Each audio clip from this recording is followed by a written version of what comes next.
I were talking about this, that one of the classic ways of teaching seminarians how to give a talk or a message or a homily or a sermon is a joke, 3 points, and a poem.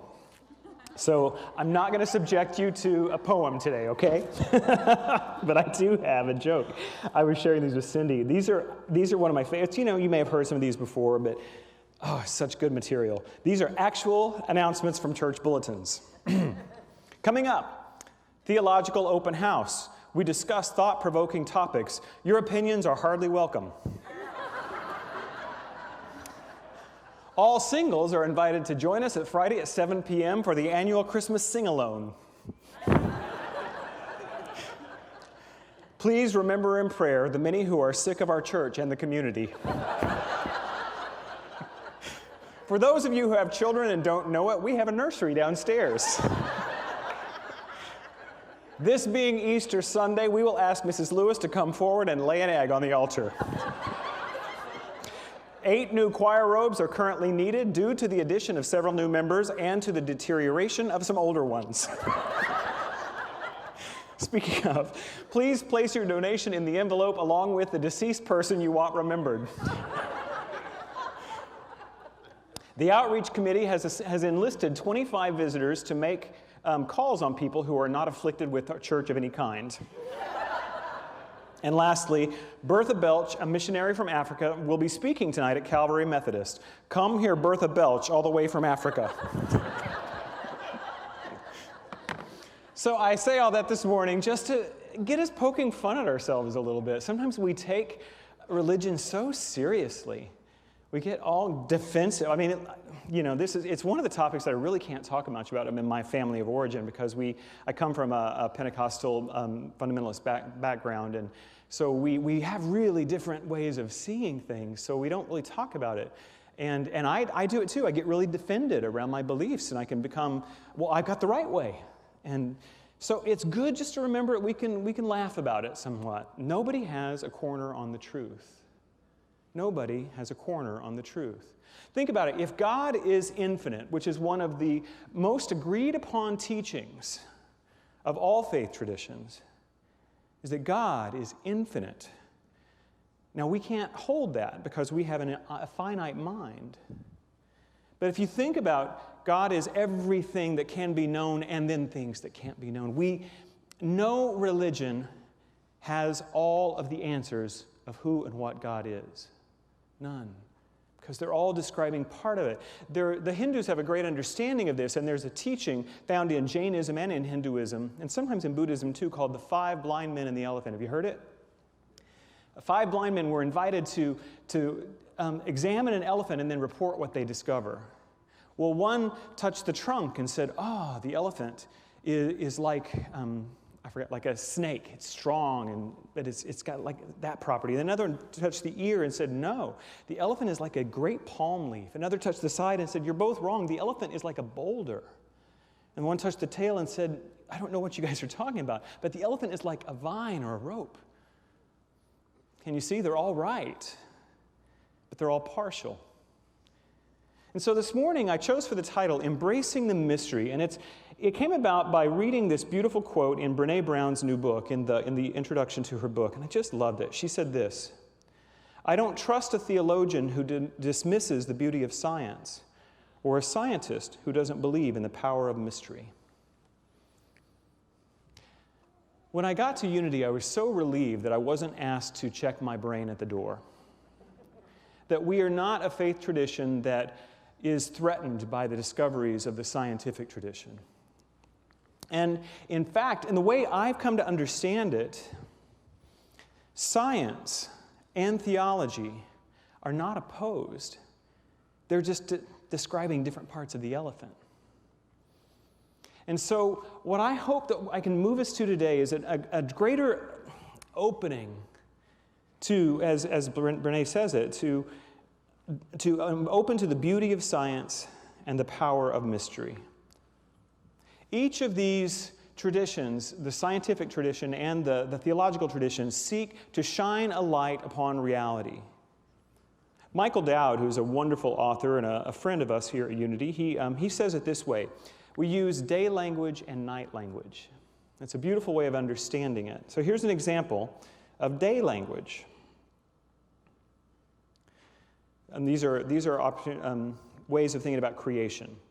Just what is the Big Bang theory of the origin of the universe? One scientist summed it up by succinctly, I'm having trouble getting my mouth around these words, by saying, the explosion from zero volume at zero time of a corpuscle of energy equivalent to the mass and radiation that we now constitute the universe.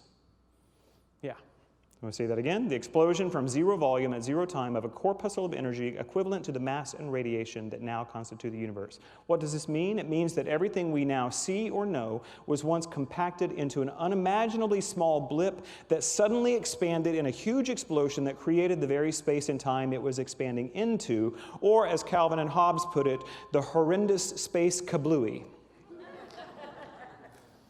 So that is an attempt at day language, to describe reality by what we have learned, using our senses and our rational intellectual minds and also building upon the discoveries of each previous generation. Come to understand this is the nature of reality. Well, here is a night language way of talking about the beginning. In the beginning, God created the heavens and the earth. Now the earth was formless and empty. Darkness was over the surface of the deep, and the Spirit of God was hovering over the waters. And God said, "Let there be light." And there was light. And God saw that the light was good, and he separated the light from the darkness. God called the light day, and the darkness he called night. And there was evening, and there was morning, the first day. Beautiful. Which of those is true? Both. They both speak to some truth about how this all came to be. Now, I grew up in a biblical fundamentalist tradition, and so I was taught that that's history. That God actually hovered, and God actually spoke. Now, what does that mean? Does God have vocal folds and a trachea? Because when we think of speaking, we use physical mechanisms to create a sound. Does God have that? What do you think? I wouldn't imagine that the infinite being and creator and creation of all that is limited by the same mechanism we are to speak aloud, right? God is bigger. And yet, the ancients weren't too concerned about all that. They just said, and God said it was good. Now, we can get hung up on how God spoke and what that meant, or we can look beneath the surface details to the poetry and the power represented there that says creation is good. This is the truth the ancients were pointing us to, using night language. Another story of creation. I love this. Guti put one foot on Gondorbuka mountain, another on Mount Grenfell, and he looked out on the land. He could see that the land was bare. There was no water in sight. There was nothing growing. So he knew, trapped in the mountain, the water serpent, Wiowi, was trapped in the mountain. So Guti called out to him, Wiowi, but because he was trapped in the middle of the mountain, he couldn't come hear him. And he went back to the sky, Guti, and he called out once more. But since Wiowi didn't respond, Guti came down with a roar like thunder and banged on the mountain. The mountain split open, and Wiowi, the water serpent, came out. And where the water serpent traveled, he made water holes and streams and depressions in the land. So once all that was finished, of course, Wiowi went back to live in the mountain, and that's where he lives now. But then, after that, they wanted another lot of water to come down throughout our country. Old Pundu, the cod, it was his duty to drag and create the river known as the Darling River today. So the cod came out with the mudlark, his little mate, and they set off from the north and they created the big river. Flows right down. Water flows right through our country, right into the sea. Beautiful story. Do you guess where that one comes from? From the Aboriginal people in Australia. And there are many, many more.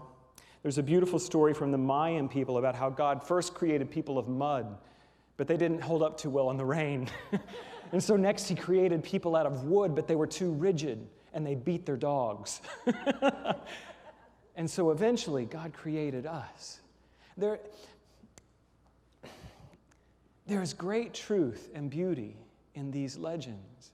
They're pointing us to some mystical understanding of the movement of divine energy from the unformed into the form.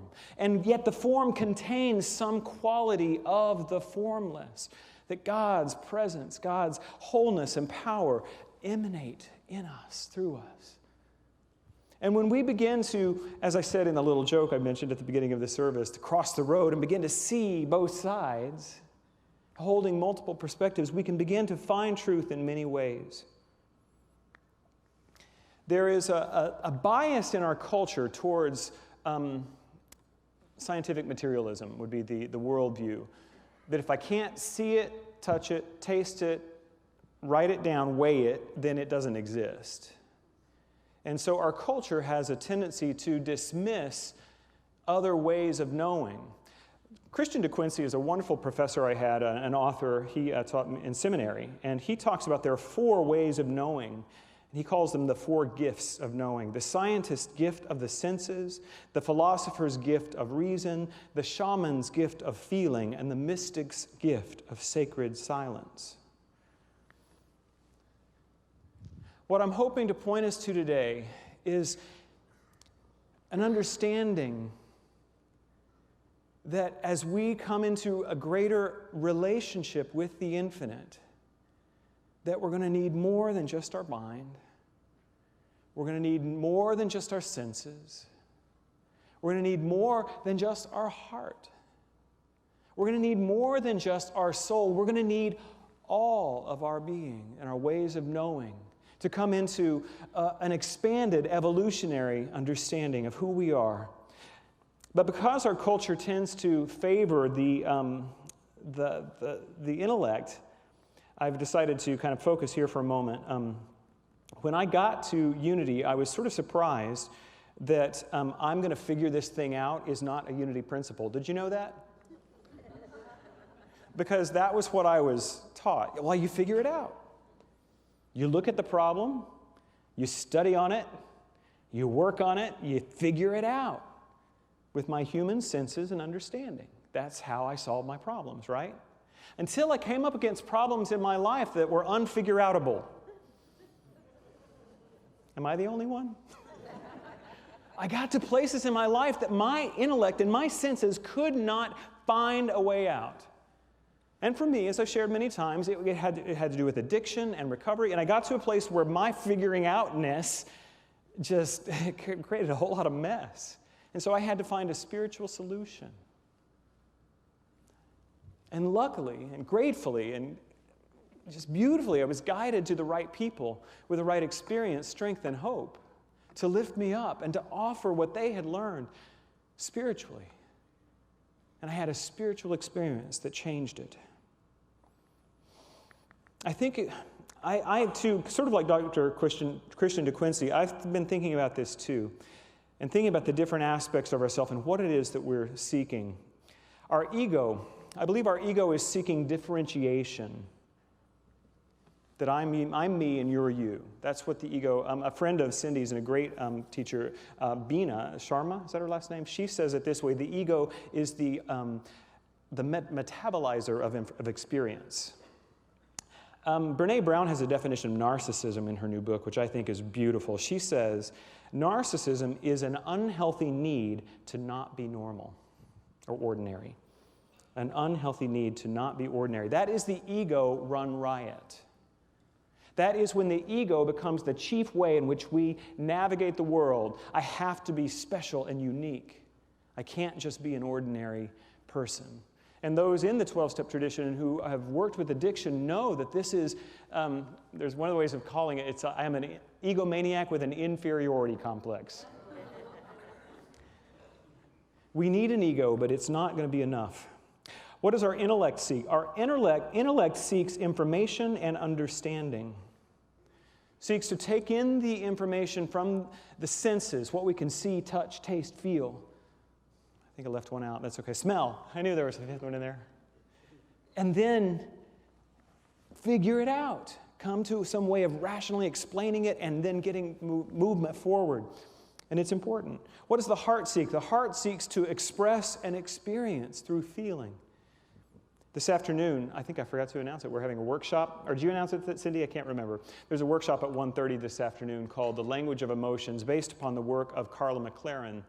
And that's what we're talking about, is the emotions are there to teach us and guide us.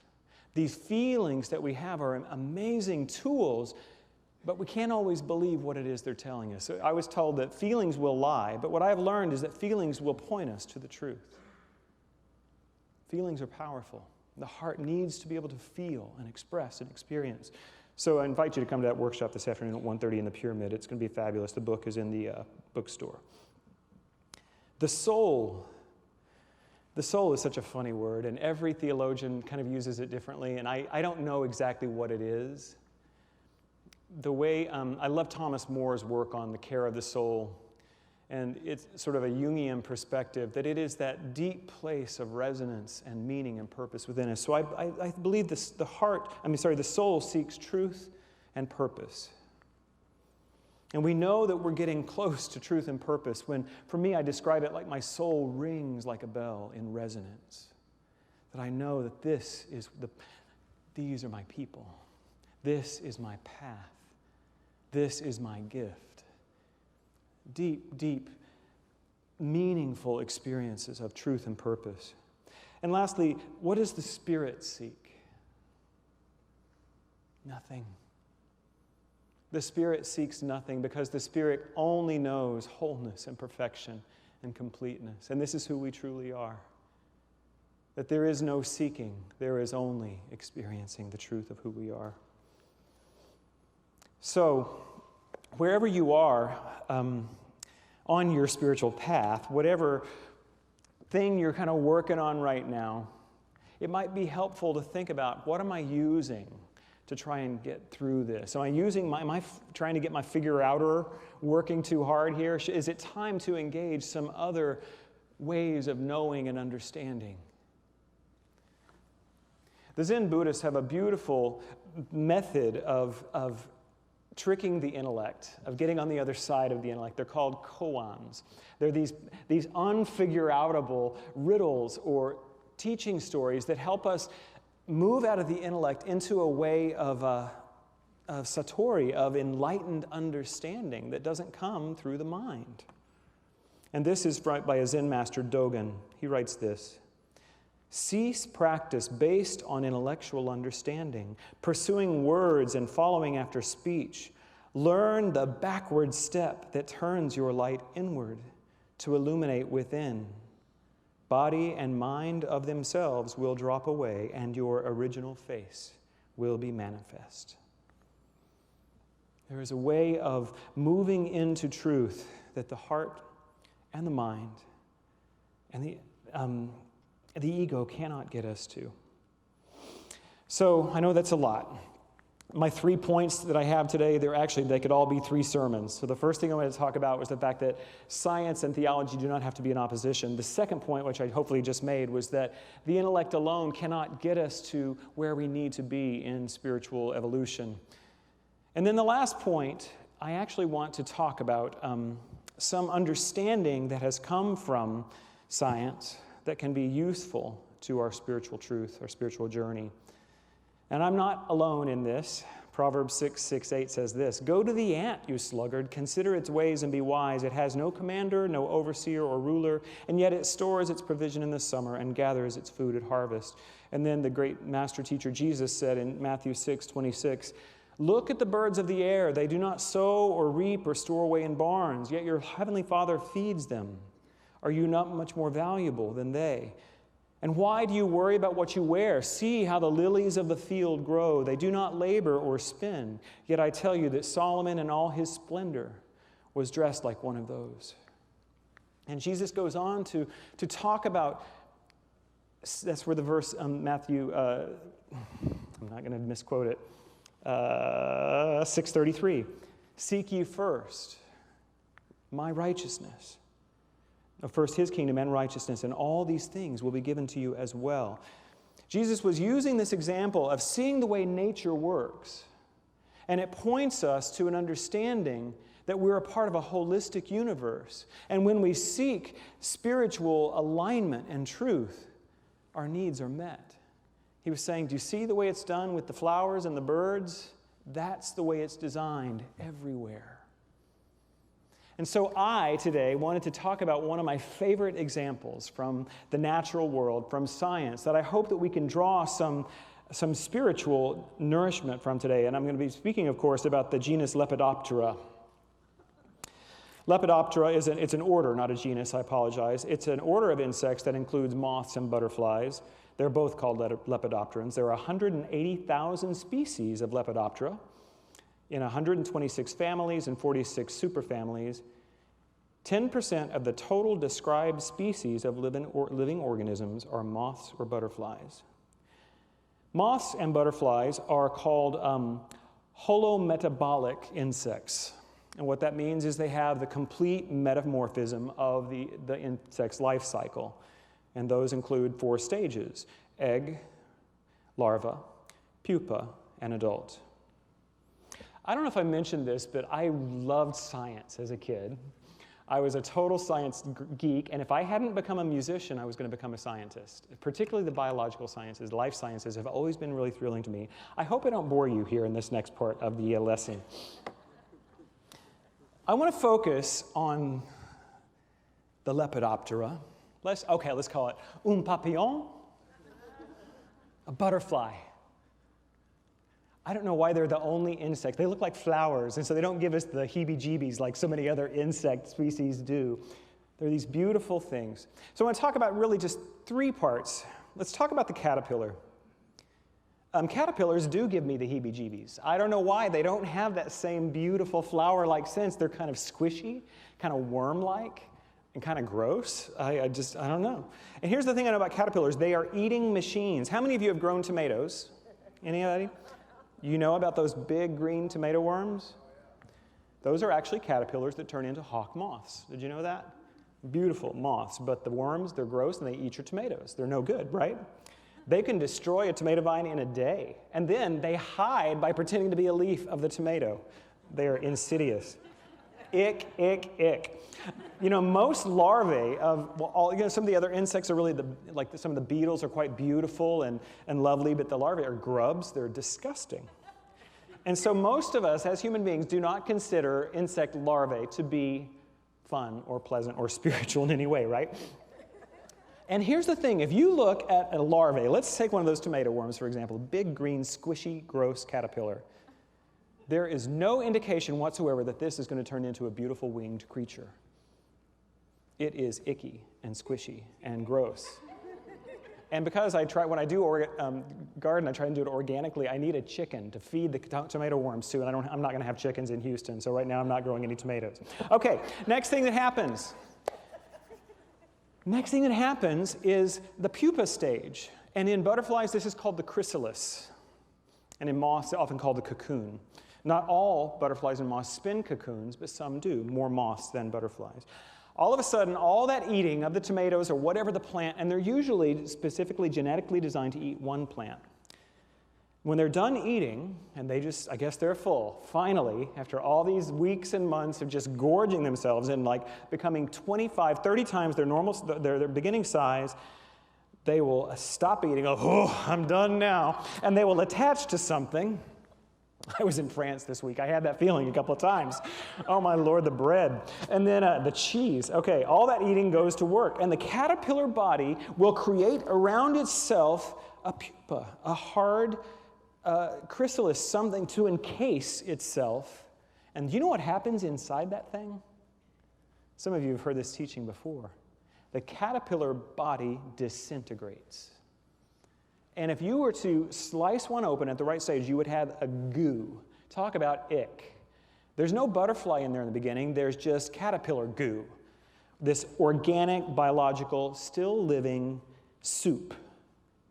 Do you know the last thing to happen when the caterpillar's body is disintegrating? The head pops off. This is a lesson in metamorphosis I hope to return to by the end of the lesson. Let's just say, for example, that the head might represent our intellect. Okay. Now, I want to talk to you for a moment about something called imaginal discs, sometimes called imaginal cells. They're actually not cells, though, because they contain multiple cells, but it's a disc of cells that's tiny, like a cell. And the caterpillar body begins to manufacture them in about the third or fourth iteration of its caterpillar life. They have these, I forgot what they're called, but they have like stages of caterpillar as well. Sometimes usually 4 to 7 stages before they actually enter into the pupa stage.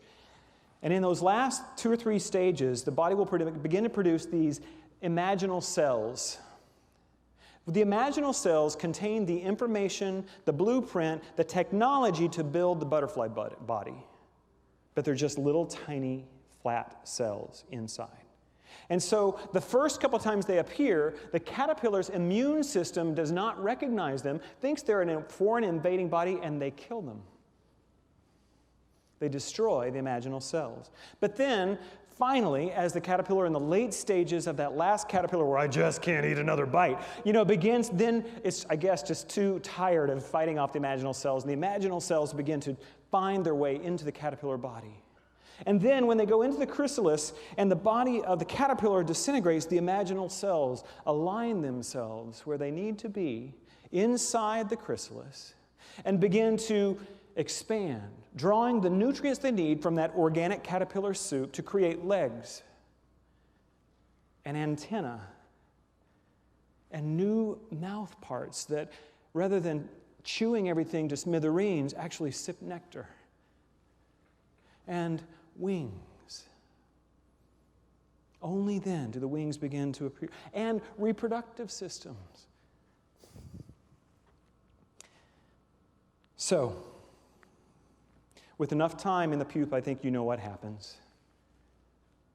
The body of the butterfly is complete.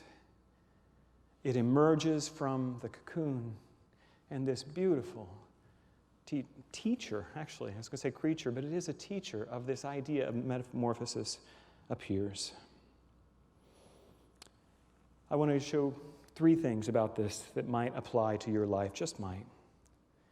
In the earlier stages of our spiritual path or growth, we probably take more than we give, like the caterpillar. And we need more. I know when people are new in recovery, they need a lot of help, and that's okay. But in that last stage, here's another thing, the caterpillar is a destroyer of plants, and gardeners typically don't like them. But do you know what the butterfly does? The butterfly is a pollinator and actually helps the plants to grow. And the only food they take from the plant is the nectar, which is given for the purpose of the pollinator. But maybe in your life, you have been in those early stages of caterpillar, give me, give me, give me, and it's time for your metamorphosis into being more of a giver. To share your experience, strength, and hope. To share your financial good with your spiritual community. Whatever that is, that maybe it's time that you have reached a place in spiritual maturity where you are ready to give and create more than simply receive. Going back to those imaginal cells idea, as those cells are not recognized by the caterpillar and the immune system attacks them, sometimes the divine idea, is a phrase Charles Fillmore loved, the divine idea of your next chapter begin to come into your awareness, and it's so foreign to you. I could never. I can't possibly, that you destroy the idea on contact. I'm going to invite you to begin to open your mind to the possibility that there is an imaginal cell of an idea for the next iteration of your life here as a human being on earth, and not to dismiss it when you see it. Some glint of inspiration that says, what if the next chapter of your life you actually had work that helped the planet and you loved? What if your next iteration of your chapter of spiritual development is you have a partnership that is healthy and mutually supportive rather than the codependent thing that you've been experiencing as a caterpillar? What if? The last point I want to make is this. If you want to evolve, and I believe you don't come to Unity unless you're ready to evolve. We are not a church that really attracts non-evolvers. I have noticed that we are people who have signed up to grow and heal, so that we can better give our gift into the world. If that's who you are today, I'm going to tell you that you must surrender the way you've been living in order to have the next and greater one. You must surrender an old idea and limited way of thinking so that you may become that which you are called to be, which is not foreign. It's actually a greater revelation of who you truly are. And how do you get there? By embracing the mystery. You can't figure it out. I wrote this for a talk a couple of weeks ago, Wednesday night, and I just felt like I wanted to read it again to close. Your ego cannot manifest the life of your dreams. That's not its purpose. Your ego is intended to protect and establish a perspective point for your soul incarnation. You need to know where you end and others begin in order to do the evolution your soul requires as a human being. Your intellect cannot manifest the life of your dreams. That's not its purpose. Your intellect is intended to help you navigate the world of facts. There are things you need to figure out. However, your destiny, your spiritual path, the journey to the home of the soul cannot be figured out. To manifest the life of your dreams, you must surrender. Surrender your need to have all the answers and the hows and the whens. You let go of the shore of your earthly identities and the human knowing, and you trust the currents of life itself, of your soul, of the Holy Spirit. You surrender to the mystery of God, of life, of the path of your soul's evolution. Rumi says, that which you seek is seeking you. Ernest Holmes says, what you are looking for, you are looking at, and you are looking with.